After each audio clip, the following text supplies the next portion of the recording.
Kebbi State have recorded a breakthrough against criminal gangs after operatives in Kamba neutralized a suspected Lakurawa terrorist and recovered 2 motorcycles during a dawn operation in Malanyaro village, Dundee local government area.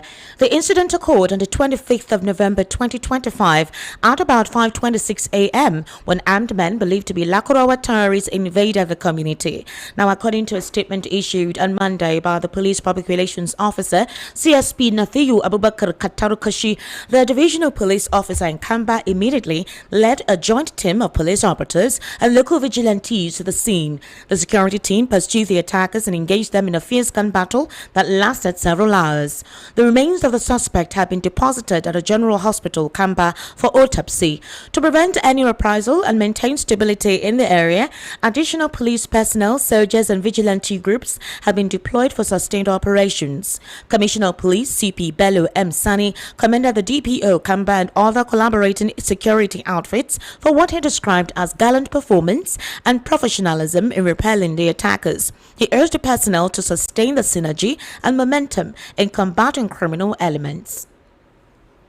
Now, at least 3 terrorists planning a large-scale attack on communities in the Federal Capital Territory have been killed by operatives of the FCT Police Command. Josephine Ade, Police Public Relations Officer of the command, who disclosed this in a statement today, said the operatives engaged the hoodlums in a gun battle following credible intelligence. She explained that the breakthrough followed recent kidnapping incidents in ACO community Gwagwalada and Wari areas of the territory, where the terrorists launched attacks on unsuspecting residents. The previous incidents prompted the FCT Commissioner of Police to direct the anti-kidnapping unit of the command to intensify efforts to dismantle the criminal syndicate responsible for the attacks. According to the statement, intelligence later revealed that the criminal elements had concluded plans to launch another unprovoked attack on a community on or before December 1, 2025, which is today, with the intention of kidnapping residents. Sides noted that while acting swiftly on this intelligence, operatives of the command on Sunday traced and arrested one of the key conspirators, a wanted kidnapper and armed robbery suspect named Sani Mohammed Umar, also known as Boko.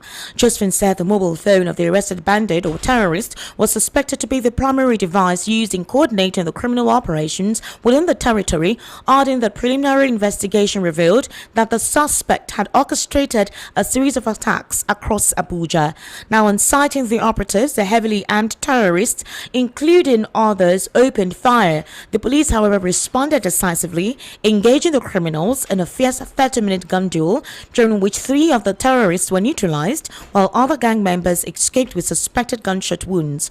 Items recovered from the scene include 3 AK-47 rifles, 3 magazines with 33 rounds of 7.62mm live ammunition.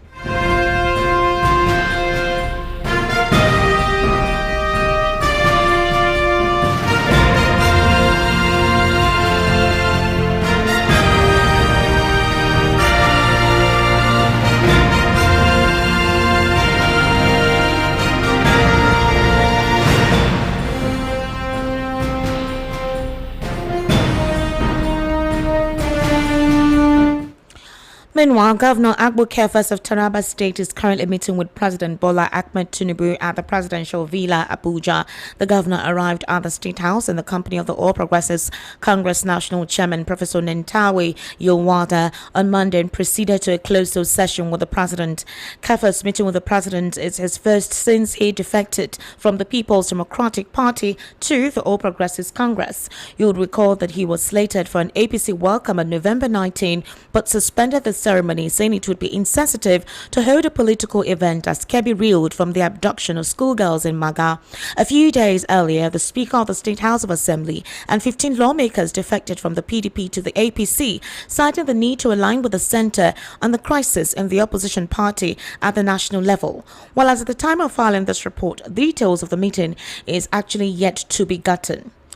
Now, the Nigerian Police Force has issued a nationwide directive ordering the immediate arrest of any officer found providing personal security to VIPs following instructions from the presidency. A confidential police wireless message obtained recently by Sahara reporters dated November 30, 2025, and also issued by the IGP instructed all state police commands and specialized units to strictly enforce the directive. The message addressed to senior officers including Department of Operations, Assistant Inspector Inspectors General of Police, Zones, Mobile Force Operations, VIP Protection Unit, Counter-Terrorism Force, and the Federal Operations Unit, and all state and area commands. They emphasize that any police after court escorting a VIP outside official duty areas would be immediately arrested. It further warned that supervising officers failing to ensure compliance would face disciplinary action immediately, stating that the administration of Bola Ahmed Tinubu will not henceforth pander or particularly protect any individual who refuses to stick to the laws, saying the VIPs are meant to know how to guard themselves and the police escorts attached to them should be deployed to the field. Now, the federal government has unveiled a fresh list of individuals and companies accused of powering the financial lifelines of terrorist networks. This is a move officials said marks one of the boldest steps yet in Nigeria's 2024 counter-terrorism drive. The designations drawn from a far-reaching interagency security review identified 9 individuals and 6 business entities alleged to have aided the flow of money, logistics, and other support materials to extremist groups operating within and outside the country, according to reports by a security analyst Zagazola Makama. Those named in the latest security brief include Tukuru Mamu, Yusuf Ghazali, Mohammed Sani, Abubakar Mohammed, Salamuddin Hassan, Adamu Ishak, Hassana Oyiza Isa, Abdukarim Musa, and Umar Abdullahi. In addition, the government flagged several firms, mostly bureau de change operators and general trading outfits, for allegedly enabling transactions tied to terrorist activities. The companies listed are West and East Africa General Trading Company Limited, Saturn's Bureau de Change Limited, G-Side General Enterprises, Desert Exchange Ventures Limited, Eagle Square General Trading Company Limited, and Alpha Exchange BDC. Security operatives who worked on the review said the action was a result of months of intelligence tracking, during which investigators dissected suspicious financial flows, worked closely with international partners. This is basically from a senior official who stated that the move is aimed at cutting off the oxygen supply that allows terror networks to thrive. Authorities say the clampdown is part of a broader national strategy to reinforce financial sector compliance, curb the misuse of BDC operations, bolster ongoing military missions in the north and northeast. However, let's take a very brief listen to Reverend Dachomo, the Reverend who has been calling out the insecurity specifically in the northern region, stating that it is important for President Bola Ahmed Tinubu to drop his Vice President Kashim Shettima that Nigeria is not a Muslim country. Shettima, remove Ripado. He's a security advisor. What else is he advising? All his advice is to side the Muslim perspective. If not, if he's genuine, let me tell you, all these guys of God, he has not been advancing well. His advance is bias. And Shettima is a Muslim. The president is the Muslim. Is that not complete genocide to Christian in the political world? A complete genocide. The way forward, remove Shettima. And I stand on it, a one way forward. They are displaying Islamic agenda. They want to control the whole country. All Christians should wake up. Wake up from the slumber, says the Bible. Because these people are out to take over to the court. They will end up forcing every Christian to become a Muslim by faith, by force. We ought to stand on it. I've seen it. I've seen it. God has shown us. Can't you see the handwork that is moving towards Kwara? Can't you see what is happening? Right. The Kwara people kill their cow or do something, and they will turn it down to say it is reprisal. So reprisal has been approved in Nigeria. Then we are ready for reprisal. I said we are not going to stay like this because I can't hand over my grandchildren to Islam. Because when suffering starvation hurt them, they will go into slavery in Islam. And this is the agenda of all Islamic terrorists to take over the nation. And the question, the nation is sleeping. Is sleeping. Is sleeping. They have to wake up. These people that want to help the nation, they don't want to use them, but people are out with agenda to destroy Nigeria, both economically, both physically, both security-wise. They are there calculating with the language of jihad. Jihad. Well, quite powerful This is words. why I'm praying the way forward. And that was Reverend Ezekiel Dachimo. Meanwhile, we do know that Reverend Dachimo has actually been in the news lately. His Facebook, Twitter, X account, as well as Instagram account have completely been blocked, stating due to national security reasons, all his social media handles have eventually been exited. No more access with social media. However, that has not detained or derailed Reverend Dachimo from appearing on several media forums discussing and giving his plight on the Christian genocide narrative ever since he actually raised that alarm. Meanwhile, the Nigerian army has arrested Colonel Audu Ogli Achigli, who had previously accused senior military officials of blocking his promotion to brigadier general despite his decades of service on multiple front lines and international deployments. The senior military officer was arrested by soldiers at his residence on Monday morning. On Sunday, Colonel Achigli, who has served in various command positions across Nigeria and abroad, said he was angry and deeply pained that the Army Council's approval of his promotion in 2023 had not been implemented due to what he described as a deliberate plot influenced by a local land dispute in his home community. However, on Monday morning, soldiers stormed Colonel Achigli's home to drag him into a waiting vehicle in the presence of his family. One of the videos obtained recently show the senior officer being dragged by several individuals in front of his residence. Now, a major crisis is currently unfolding within the Nigerian Senate following the inclusion of social media commentator and former presidential aide Reno Omokri in the list of ambassadorial nominees. The controversial appointment, which comes despite Omokri's past scathing criticism of President Bola Ahmed Tinubu, has sparked intense factional battles and even led to the temporary shutdown of the lawmakers' internal communication platform. Omokri's name was among the 32 forwarded to the Senate for confirmation. However, his nomination has generated a storm of opposition, primarily due to a prior contentious remark where he reportedly labeled the current president a drug baron. Multiple sources disclosed the Senate President Godswill Akpabio was instrumental in championing Omokri's nomination, allegedly as a political reward.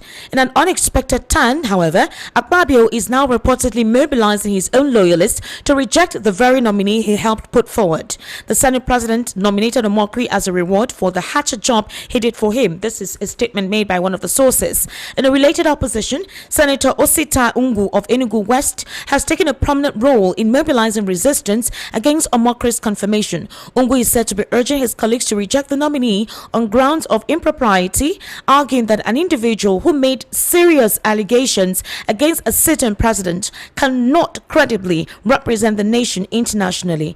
The internal disagreements escalated into a larger crisis when the Senate's routine communication channel, a WhatsApp group for lawmakers, was abruptly locked after arguments over Omokri's nomination intensified.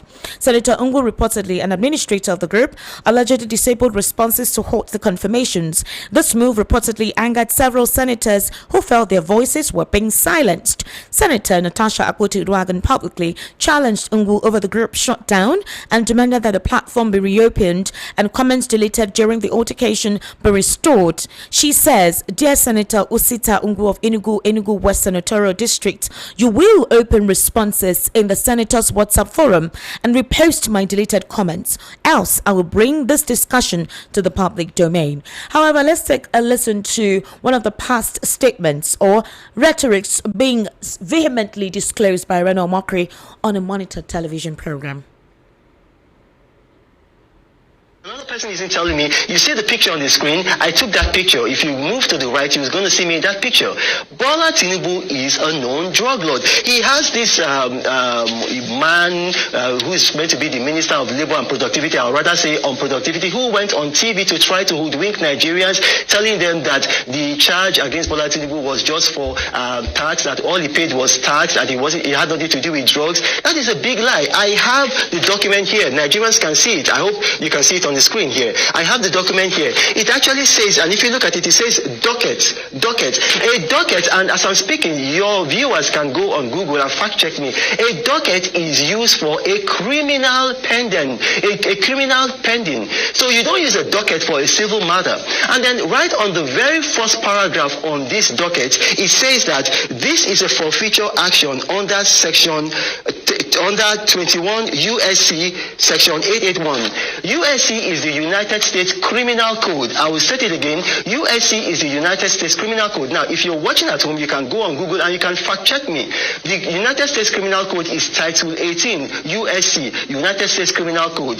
And I'm going to read what Section 881 of the USC, the Criminal Code, says. Now, this is it. I'm reading it. Nigerians can see it here. This is what I'm reading. It says, the following to forfeiture to the United States, and no property rights shall exist in them.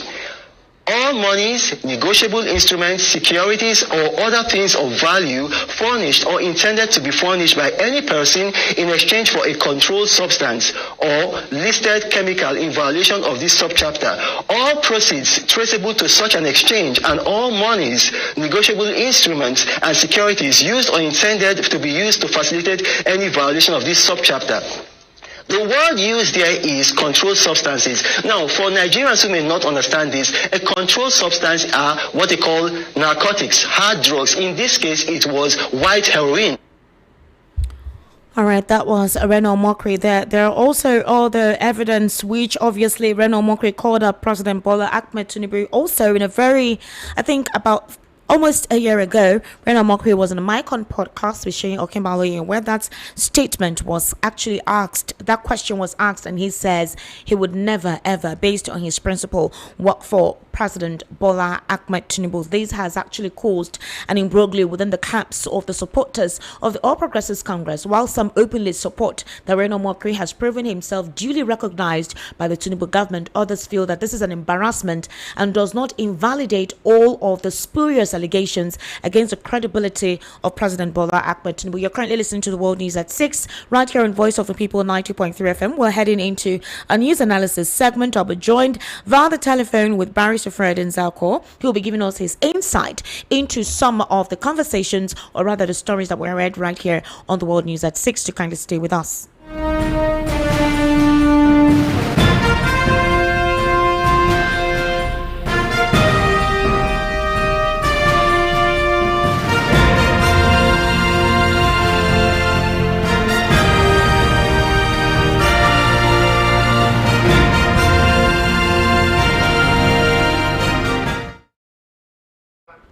All right, I have Barrister Fred Nzako right here on the telephone. Barrister Fred, good evening. How are you?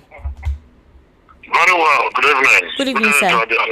Yes, thank you so much for joining us. Barrister, let me quickly start off with this. The DSS called Datti Ahmed very recently, the vice presidential candidate in 2023, to the Labour Party presidential candidate, Mr. Peter Obi, over inciting remarks. They stated that the remarks he made on national television, where he disclosed that the opposition shouldn't have allowed a Muslim ticket fly, and that election, he called it a sham and said that they could have ensured that Bola Tinubu was not sworn in as the president of the Federal Republic of Nigeria. And because of that, there were growing concerns, remarks on various social media platforms actually judging and calling out Datti Baba Ahmed for making such an inciting statement, while others felt that Datti Baba Ahmed was very bold to make that, and that he went to the extent of inciting the military, that it was President Tinubu swearing in that made it possible for them to look in the face and call them bloody fools. In other words, what is he trying to incite? That the inflammatory comments carries undertones capable of heightening national tension, particularly given the sensitivity of Nigeria's current political climate. In the same vein, the supporters of the All Progressives Congress have asked the presidency to also invite Mr. Peter Obi for questioning in the DSS. They called him a terrorist sympathizer for having to write in the case of Nnamdi Kanu, which obviously advocated that he shouldn't have been sentenced, not at this time. Paris, I'd like to know what your take is concerning this. I think it's becoming very obvious and very clear that the name Peter Obi and his running mate, Datti Baba Ahmed, their names have become a very big pin on the flesh of the ruling party. And the reason is not far-fetched. The ruling party knows that they are not with the mandate of the people. They know it. And that is why they do everything possible trying to bring down the names of the people whose mandate they have taken. Some people say the mandate was stolen, but I can say it was given to them by INEC. And the man who gets the mandate today is a ambassador nominee. And so many people are waiting and watching to see whether Mahmoud Yakubu will take that appointment. But Nigeria that we know, they would have contacted him to give a yes before his name was brought to the public. If he did not assent to that, there's no way they will just bring your name without you ever knowing it, and it will be brought to the open. It's not possible. In the process of hunting for heads that will be appointed, they will get in touch with you, get your consent, and when you give your consent, then it will be announced. So if Mahmoud Yakubu has given his consent, and this is a person that hasn't found him one meet and proper to be appointed as ambassador. I just now seeing it very openly that this is a reward mechanism. So anybody who is trying to call anybody to order, they're only trying to use cross chemistries, unnecessary smoke screen. The people that should be called to order on account of insecurity are not being called to order. And I think we are almost repeating ourselves when every day we remind the federal government that United Arab Emirates gave them 400 names of terrorist sponsors and nobody has ever been questioned. Internet has it and the news has it. It is there looking at everybody. That the current vice president was the governor when Kabiru Sokoto, a known terrorist, was found in hobnobbing with the then governor, who today is Nigerian vice president. It is not perfect. It is there. And instead of the government to think inward and do what is right, they are just chasing shadows. It has become very, very obvious that this government is not serious about issues of security. Very, very obvious. Nobody needs to be told. It is very crystal clear, and that is why Obasanjo is crying out that Nigerians should, if the government is unable to protect the people, which is the basic essence of governance, and it becomes obvious that they cannot, not because we don't have the capacity, but we don't have the power to do so, the will to do so, because of one kind of compromise or the other at some point, especially in the ruling APC, which started from 2015. So today, everybody is now crying out that, look, let us invite the international community to come and help us. Trump made an announcement, just an announcement, and the whole place was shaky. And government started running up and down, trying to look for people to appoint as ambassador and the rest. And even in the process, soiled their hands because the government is not ready. Government is not ready. I can say this without any fear of contradiction, but this government is not ready to lead the people. Yes, government may be very good in politics, excellent in politics. But when at the end of the politics, what happens to good governance? That is the question. What happens to good governance at the end of politics? Now everybody is running into APC for what? What is in APC they are all running into? Because of just goodness of politics, but badness of good governance. So I think the whole talk about P2B and DATTI, they are just smoke screen, trying to cover the rot in the system. The rot is so much. The more they try to cover it, the more it oozes out. And the ooze is even going beyond the Nigerian borders. Actually, all the countries that border Nigeria and the international community can perceive the ooze, terrible ooze that is coming out from the Nigerian citadel of governance. And that is why, because there is no governance, good governance structure in Nigeria as of today. So let them keep playing politics and people are dying. And unfortunately, as we approach 2027, it is left for Nigerians to take back their country. If they don't, then the ding-dong will continue. The lamentation will continue. The problems will continue. Because these people are not ready. They themselves know it. Even the people they are trying to avoid, they have said it. President Bola said that even if you give President Bola 30 years, that he is going to change. Today, the same Bola is having the government trying in all ways to make the president a good person. And is he succeeding? He's not succeeding. The only government in history that has numerous spokespersons. Almost every department of government has one spokesperson or the other. Almost all departments of government has one spokesperson or the other for the president. What does it tell you? They are not speaking for him. They are only propaganding for him and trying to hoodwink the people so as to make the government look good. Then the people are looking at it. You do not tell somebody that there is salt in the soup. You can't tell a salt or not. So what they are trying to do is to tell Nigerians that they are salt in the soup when they have eaten the soup and found it without salt. All right, Barrister Fred Izako, let's move on to, I know that a couple of media forums and platforms have been discussing the ambassadorial nominee list sent to the Nigerian Senate headed by Godswill Akpabio. There was an imbroglio in the senators' WhatsApp group, a source leaked it to Sahara Reporters, saying that Godswill Akpabio initially wanted, what you call an all yes for the nominee sent to them from the president, obviously, which included Reno Mokri. Then later, something happened. Nobody knew what had caused the disparity. There was an issue concerning Reno Mokri's name. That's not the only person. Adewale Oke, who was caught and with his wife, I think at Ikoyi. I don't know if you recall at the time at Ikoyi, where they dressed like old people. They carried dollars and cash in Ghana Must Go, where they actually escaped out of Nigeria. He's also one of those, the non-career ambassadors. And there have been speculations and spurious statements against the presidency saying that most of these persons have baggage, serious baggage, and it doesn't represent the presidency well. That the presidency is not looking at clarity, he's not looking at objectivity. The presidency is all about anybody who is a sycophant to him, and obviously they need to be rewarded. I'm sure you've heard most of the comments Reno Mokri has said. He has divided the polity on several occasions, even incited some kind of genocidal statements on social media. You also have Okeze Ikpeazu as well. Oju's Okalu's daughter is also part of that. They complain that the presidency is not looking at the verifiable, valid angle to this rather than persons who have a baggage. But others believe that since they've not been indicted or convicted rather by the court, then there is nothing wrong for them to be nominated by the president. It has its own disposal to choose whom he thinks represents Nigeria well. What's your take on this, considering the precarious situation Nigeria's identity is in the international community?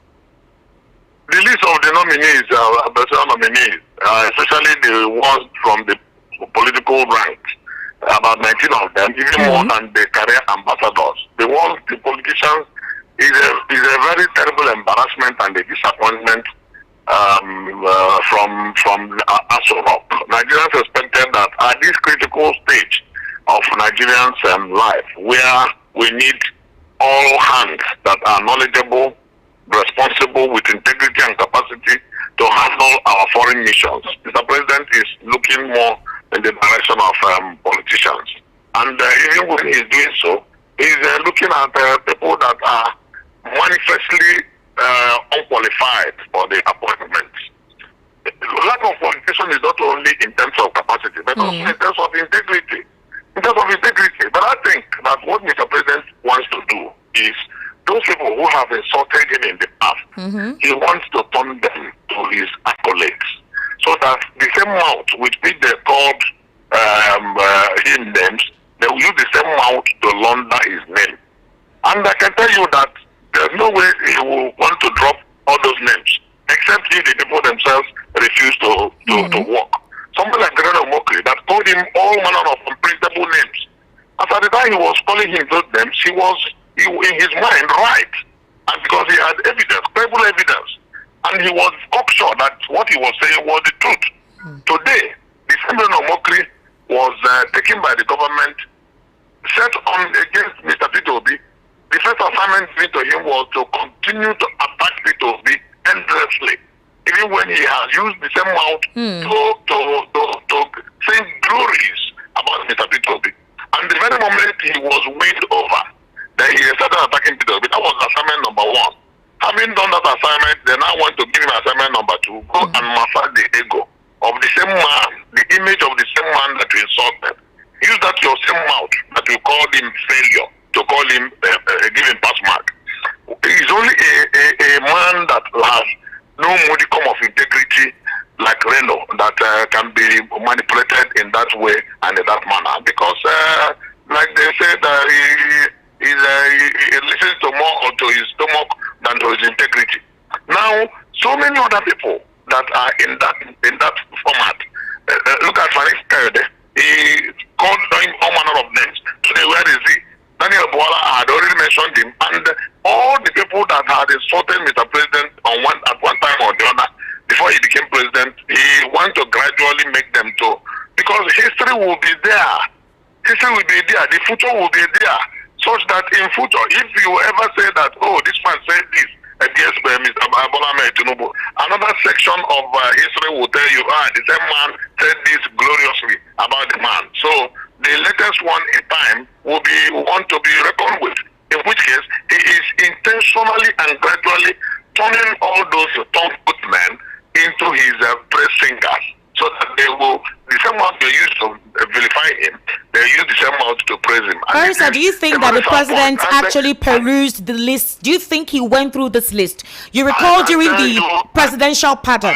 You recall during the presidential pardon. Yes. And the voluminous names of persons that were given presidential pardon were persons drug related. I cannot be convinced that he is not aware. I cannot be convinced, because when he did that with Daniel Bwala, we said the same thing. Now he has repeated that with all these men. So if anybody now, for you to get into government of President Bola Tinubu, if you had assaulted me in the past, be getting ready to massage his ego and his launder his name and his image, then you get an appointment. And you want to send them to a Tanzania community where they were messing up his name. They will go back there to go and launder his name. I think the same is on the gentlemen themselves. Okay. The same is on them. Mahmoud Yakubu, his own is even more blood chilling. That a man that was accused of rigging an election on behalf of Mr. President, that went and announced the result in the dead of the night, and asked the opponents to go to court in the most controversial election ever had in Nigerian political history. That same man, just a few weeks after his retirement from office, he's been compensated with a ministerial appointment. And I think that all these optics are not right. This is a country. We are not. It's not a federal republic of President Bola Tinubu. It is Federal Republic of Nigeria. But it is very shameful that even the man who, as at 4th April 2019, go and check the records. The Federal High Court has placed a bench warrant against him. EFCC had declared him wanted on account of the millions of dollars that were found in his place. Not only him and his wife. The records are there. And this man just act as if history is dead. History is not dead. You can only cover it for a while. It is already there. And the internet never, ever forgets. Even if the internet forgets, the print media is there. When you go to the archives, you will see the whole thing. It is that same man that Mr. President wants to make an ambassador. And by the time you send him to a serious-minded country, even from the point of presenting his credentials, they've already started looking at him as a man without integrity. And that is the same brush that we use to tar, they will use to tar the entire country. And you now ask, why must Mr. President always appoint this sort of people? A country that is not in such supply of capable men with honor and integrity. Why would Mr. President always want to hobnob with this type of people? Some people they wrote and said, tell me your friends and I'll tell you who you are. Tell me your friends and I'll tell you who you are. By this appointment, Mr. President is telling the world who he is. So you're saying that all of this appointment with the questionable antecedents of these individuals does actually validate the spurious claims about the character of the president, specifically the character flaws that were reeled out during the 2023 presidential elections. Is that what you're saying? Because the people that he's appointed, the people themselves have said so. I didn't say so. Colonel Mokri called him a drug lord. It is there in the open. And that same Colonel Mokri is being appointed. So what it does it mean that such accusation meant nothing to Mr. President and then meant nothing to Nigeria? And then the same man will be sent abroad. What is he going to tell international community? I think for Mr. President, for him it is right, but for Nigeria it is wrong. All right, Barry. And if you consider the interests of Nigeria, such characters will not be sent to represent this country because they will spend half of the time trying to defend their past utterances. They will spend half of the time trying to defend the personality that they once called out names, and then at the end of the day, it will attract nothing positive to the country apart from just laundering the image and the name of Mr. President. Yet, all right. So is it enough? Is it enough to launder the name and image? All right, Barry. If Yakubu goes outside with all the accusation of election rigging and the technical glitch issue that we never had. What is he going to tell the rest of the world? Well, a presidential aide, a presidential spokesperson. Fellow. A presidential spokesperson, Mr. Moses, has said that none of them have been convicted of any crime, so it's at the jurisdiction or the discretion of the president to nominate whom he considers to be his allies. And allies could be of different categories. They could be political allies, they could be tribal allies, or they could just be business affiliates in one way or the other that have helped themselves. So it is not fair, this is according to the presidential aide, for Nigerians to judge these personalities whom they considered have in one way or the other, the president trusts their ability to represent the country in the different posts that they'll be sent to. However, it is a very dicey conversation right about now. Barrister, let me come on to the situation with Alex Oti, the governor of Abia State, visiting Nnamdi Kanu. Let me round off my thought. Okay. If in other countries, a mere accusation will make an officer to resign from office, mere accusation, he hasn't gone to court. Now you are not talking about somebody that has been declared wanted by the federal government anti-corruption agency, the EFCC, and declared wanted by the federal high court of the country, and then you come back to tell me, oh, because you have not been convicted. Some of them, their cases are still ongoing in court. Yes. The cases are still ongoing, and then you appoint them as ambassadors. You will always obviously know that we are not doing well to ourselves. The government is not doing well to Nigeria, and then the more they do this, the worse the integrity of ordinary Nigerians are the ones suffering because of the embarrassment that they receive at various borders in even small countries that should ordinarily be afraid of Nigeria. No country in the world has any more respect for this country called Nigeria anymore because of actions like this by our federal government. All right, Barrister. Alex Oti visited Sokoto prison with a couple of Sokoto northern delegates who went to visit him. In fact, the Sultan of Sokoto said that they wanted to turban Nnamdi Kanu, called him his subject. It was quite a funny moment, but there have been a polarization in the interpretation of that visit to Nnamdi Kanu by Alex Oti. A couple of cross-section of Nigerians feel that Nnamdi Kanu, who has been convicted as an international terrorist, that it is quite appalling and doesn't speak well of what Alex Oti represents by having to go visit Nnamdi Kanu in Sokoto prison. Others believe that Nnamdi Kanu is actually from Abia State, and Alex Oti is doing what is right by him, considering that Nnamdi Kanu's case is high profile and that he doesn't see anything wrong in the governor visiting him. But I want to understand from your perspective, in terms of perception, others, specifically those supporting this administration, say they would ensure that Alex Oti does not come back in 2027, that he's a terrorist sympathizer for publicly going to actually visit Nnamdi Kanu, and that what stops the northerners, whom some of their terrorists have been convicted, while they clamor for their release, if Alex Oti and a couple of Igbo elites are showing support to Nnamdi Kanu while he's in Sokoto custody. So I want to know, what's your take on this premise? When Nelson Mandela was thrown into prison, were the people not visiting him? Were Nigerian leaders and other African leaders not paying homage to him? Were they not going to give him solidarity in prison? Was it not the same justice system of South Africa that tried him and threw him in prison? When Awolowo was in prison in Calabar, was he not being visited by the elite of the society? Did anybody find it wrong that they visited Obafemi Awolowo in prison? When Olusegun Obasanjo was thrown into prison on account of the phantom coup allegation by the government of General Sani Abacha, was he not receiving visitors in prison? When Moshood Abiola was in prison and facing trial, was he not receiving even international community from United Nations and the Commonwealth? It simply tells you that Nnamdi Kanu is not a convict. He is a political prisoner, pure and simple. And the political prisoners receive visitations from around the world. And it is because to avoid this that the judge overreached himself and made a pronouncement that he should be kept in a special confinement, which was beyond the powers of the judge, because it is not the duty of the judge to determine where a convict or a sentenced felon will be kept.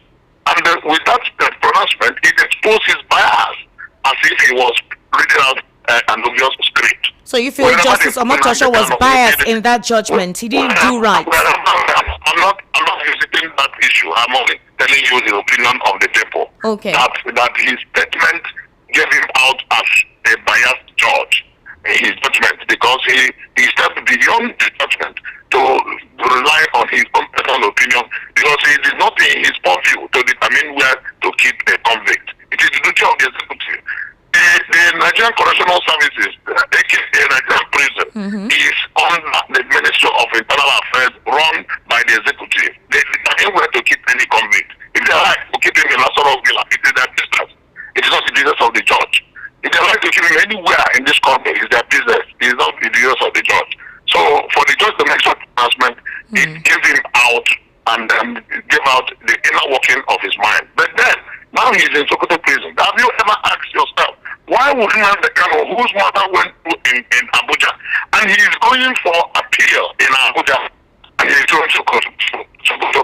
In the matter of James Ibori, the Court of Appeal said that the most considered geographical jurisdiction, when James Ibori was taken to Federal High Court in Kaduna, they felt, that if they kept him or tried him in Federal High Court, that he will be having some comfort. The Court of Appeal said no. You needed to keep him where he will be able to defend himself. So if Nnamdi Kanu is appealing his judgment against him, the sentencing against him, he has to be in a place where he will have access to his lawyers and access to the facilities for the defense. So throwing him to Sokoto now geographically has alienated him from justice. And that's why I said that the federal government must handle that very well. So for anybody to begin to say, he's an international terrorist, he's just a bad name enough to hang it. IPOB is not a terrorist organization. It's only in the mouth of President Muhammadu Buhari and his cohorts that see IPOB as a terrorist organization. They are freedom fighters and they remain so. The military conducted an investigation and they came up with a report then that they saw them that they were only having sticks and broken bottles. And we asked, is stick and broken bottle instrument of terrorism when AK-47 and AK-49 wielding terrorists are attacking all over the country, and with their spokesperson coming out to tell the government to compensate them, pay salary, give them amnesty, do this for that, do that for that, and nothing is happening. And at the end of the day, in the same country, you attack a freedom fighter, a man who is asking you to conduct a referendum for us to determine whether we are going to stay in this country or not. And you call him a terrorist and you throw him back down to Sokoto. Meanwhile, the prison in Lagos is a maximum security prison. Yeah. The prison in Abuja is a maximum security prison. Why take him to Sokoto? What is the business of Nnamdi Kanu in a Sokoto prison? Simply because government just want to break him and punish him as a political prisoner. But unfortunately, his spirit is unbreakable. And they cannot break him. So I give kudos to Ellen Soti, who visited him, and to everybody who had the capacity and opportunity to go and visit him, because even the international community knows that he is a freedom fighter and agitator for self-determination. He is not a criminal. And that is why that judgment by Justice Omotosho stands to be thoroughly discredited all around the world. And then we can now say that because the court has given his judgment. All we right, were waiting and watching to see how it will end. It has ended, and then the man should be allowed to fight for his appeal. Okay. Barrister, this conversation, this situation with Nnamdi Kanu actually has polarized the polity. And when I'm talking about the polarization of the polity, I'm talking about the Southeast. There are some Igbos who believe that he deserves possibly worse than this, especially those at Osumohu and other communities where the atrocities were committed by supposed, alleged IPOB members. Although IPOB had distanced themselves with those atrocities, especially families whose family members were killed in the melee, and others who feel that that was the work of the federal government using the military and Ibubago. We'll have that conversation. It's a very deep and complex one, also very sensitive, but we need to educate ourselves appropriately so you don't give a dog a bad name to hang it and create a sense of phobia, because that's exactly what is happening. Finally, Barrister Fred Nzako, in a situation like this, Dele Momodu has asked Peter Obi to be decisive as soon as possible. Otherwise, Amechi will be chosen as Atiku's deputy. Now, Amechi has come out to say that he is not deputizing anybody He reiterated that very recently by saying he's running to be president and doesn't intend to be anybody's deputy. So far, we've not heard anything from Peter Obi, but there are talks that by next week, Peter Obi may join the ADC and possibly be a vice president to Atiku Abubakar. What's your take on that? Peter Obi has always been a member of the coalition ADC.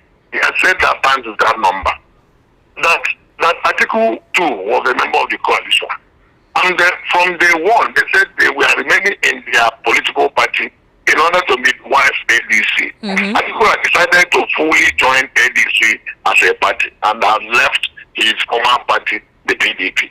Peter Obi, as at today, is still a member of the Labour Party, but also a co-midwife of the ADC. If he now decides to leave Labour Party completely and join the ADC, it is his right. You can't begrudge him. And I keep saying that what is most important is free, fair, and credible elections. Allow the Nigerian people to decide who to lead them, and not this kind of charade we call election full of Magomato and Wuru. Allow the people. Once you allow the people, whatever be the result, once the election is credible, whatever be the result, will not worry anybody. So whether Peter is in ADC or still remains in Labour Party is even not the issue. The issue is where are the Nigerian people, electorate, where do they stand? Are they going to continue in this anguish? Are they going to continue in this hopelessness? Are they going to continue in this frustration and debilitation of their interests and welfare? It is to Nigerians to decide their fate. Look, the men of big gladiators are not the problem. They don't have issues. They have been reasonably blessed, and a lot of them are fighting for the interests of the people. If any other person is not fighting for the interests of the people, I can tell you, I can beat my chest and tell you, and Mr. Peter Obi is one man who is fighting for the interests of the people. And if any peradventure he decides to be in any political party, it is the duty of Nigerians to determine who they will give their mandate. Whether they are going to continue with Bola, or whether they are going to go with Aditi Takobaka, or whether they are going to go with Mr. Peter Obi, or whoever, or even Mr. Fred Zako, if he comes out, it is the duty of the people to determine. So we should not worry about where anybody is. We should worry about the future of Nigeria and what do we do to make this country a better place. Because Nigeria is sinking by the day, in minutes, in seconds. The country is going. It is about to go completely. And if we don't rescue this country, it will be gone. And when it is gone, it is like rain that will fall on everybody. And the naysayers who want to defeat the people and hit it and kill them mercilessly and recklessly will now begin to win. But by the time we put bad people in power, in authority, all these criminals that are killing the people will all find their exit out of Nigeria.